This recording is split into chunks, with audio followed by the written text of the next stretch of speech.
So I want you to tell me, for the camera, but not looking at the camera obviously, who you are, how old you are, and then I want you to tell me the makeup of your family unit.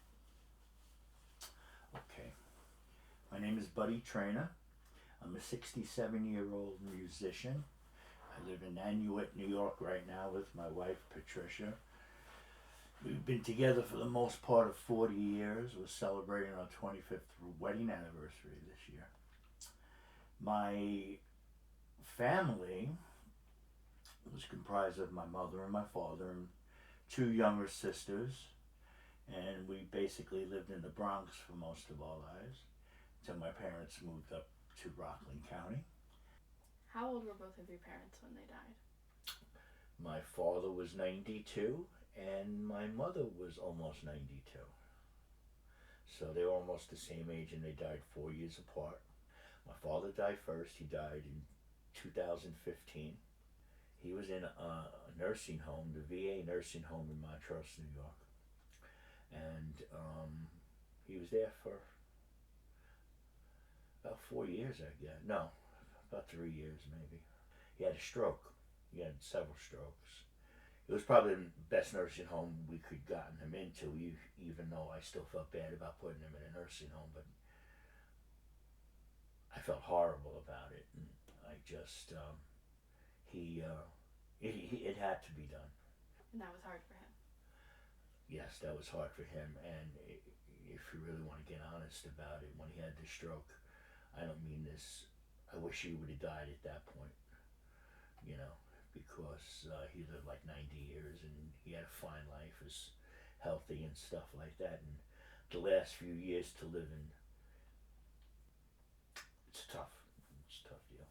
Did that have any effect on your mortality or your idea of death? It had a lot to do with my mortality because I knew my mother was next, and then after that, I'm the next line.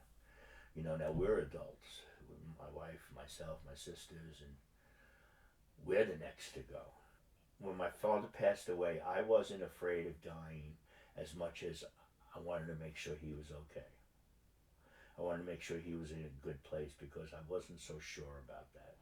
Well, none of us knows what's going to happen next. I mean, but I'm kind of basing my beliefs on the fact of how you lived in this life and how you treated people. Now, unfortunately, even though I loved my father, he didn't have the greatest karma in the world.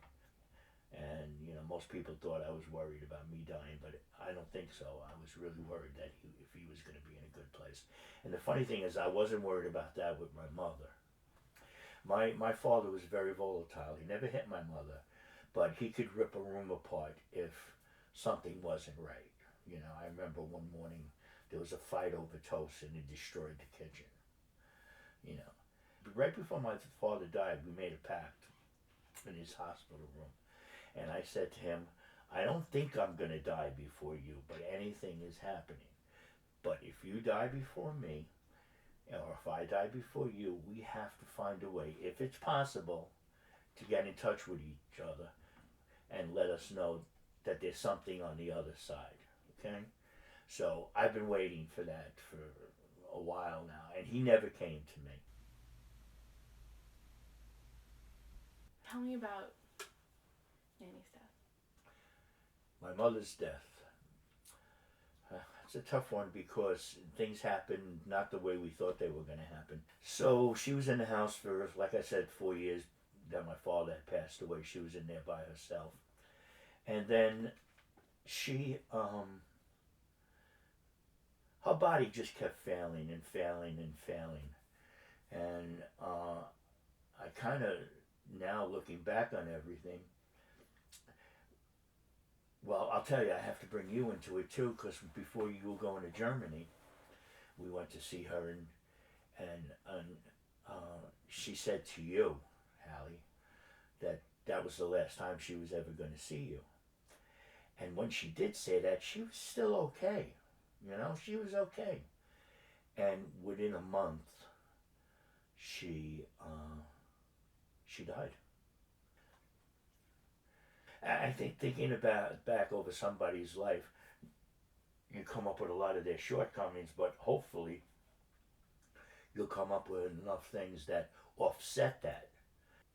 It's a very strange feeling when when you have one parent alive still. It's comforting, it's reassuring, especially if it's your mother, because nobody's going to love you the way your mother does. So when she when they both died and I didn't have parents anymore, it was a time of really, I think that's the time of reflectiveness for me, when I started going back over their lives and everything. And I don't have it figured out. I don't have my own stuff figured out yet.